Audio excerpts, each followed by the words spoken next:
Monsieur le Président, Messieurs les ministres, honorables députés, chers collègues, Monsieur le ministre des collectivités territoriales et chers grands frères, c'est un plaisir aujourd'hui de vous recevoir à l'Assemblée nationale et di ci am mbégte bu baax a baax parce que vous avez au moins contribué à notre formation politique et à notre ascension en politique.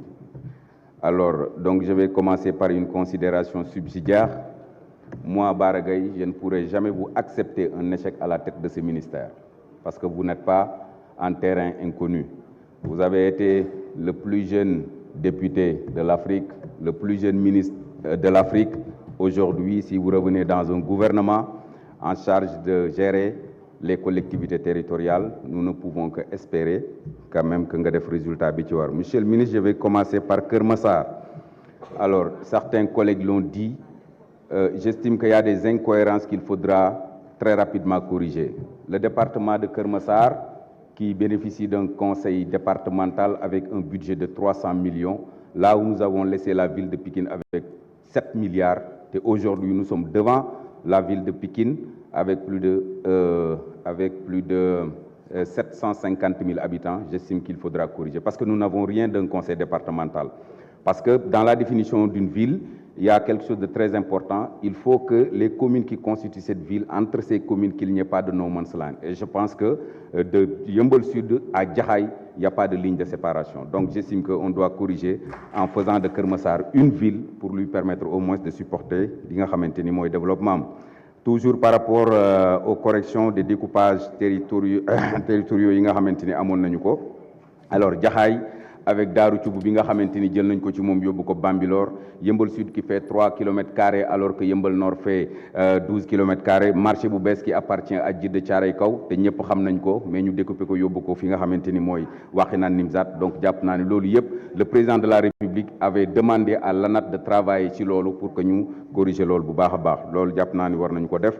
Alors par rapport au renforcement des fonds affectés aux collectivités territoriales dans un contexte où les sollicitations des populations se font sans distinction de compétences, parce que nit ñi gisuñu leen yéen a ngi ci kaw maire yi la ñuy jàpp ni ñooy seen i président ba tax na lépp loo xamante ni wàllu sécurité wàllu éducation wàllu assainissement wàllu route loolu yëpp muy voirie ci maire yi lañ koy donc jàpp naa ni war nañu renforcer li nga xamante ni mooy les compétences des collectivités territoriales, renforcer aussi seen i moyens. Alors quand j'entends certains collègues dire que oui, le président Macky a augmenté 5 milliards 10 milliards ci fonds de dotation yi wala fonds de concours yi, moi j'estime que monsieur le ministre des finances loolu c'est pas trop ambitieux. Li ci gën a ambitieux mooy les 3,5% de TVA réservés pour alimenter li nga xamante ni mooy les FDD nañ ko yóbbu 10%. Ça a été mentionné dans le rapport, nañ ko yóbbu 10%, ne serait-ce que pour respecter li nga xamante ni mooy objectif yi ngeen am ci acte 3 de la décentralisation. Quant à la fonction publique locale et des salaires augmentés, moi je fais partie des maires qui avaient refusé d'augmenter les salaires. Parce que dans le Code général des collectivités territoriales, il est dit que tout transfert de compétences à une collectivité territoriale doit être accompagné du transfert concomitant par l'État de ressources et des moyens nécessaires à l'exercice de cette compétence.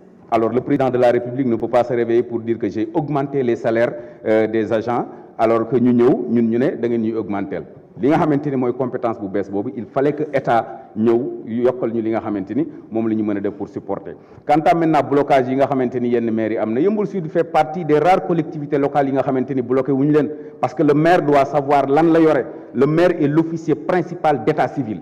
Moi je ne peux pas accepter xale yi war a dem jàngi ñu ne gars yi dañoo grève parce que tout simplement yokkaluñu leen seeni salaire. Ben moi je suis l'officier principal d'état civil, maa jël sumay responsabilité di signer suma bopp ak xale yi nga xamante ni recruter nañ leen ñi ci nekkul ay agent ñu nekk ci biir état civil bi. Donc il y a pas eu de blocage, le maire doit prendre ses responsabilités. Monsieur le ministre, vous devez aussi faire un plaidoyer parce que département bi ñu la dénk yow yaa njaboote maire yëpp.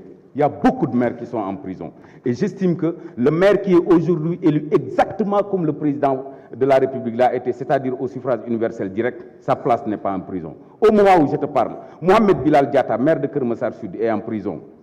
Khadija Mayekor Diouf mënul ñëwaat Sénégal parce que tout simplement jàpp na ni bu ñëwee ñu jàpp ko. Jamil Sané, Parcelles Assainies, est en prison.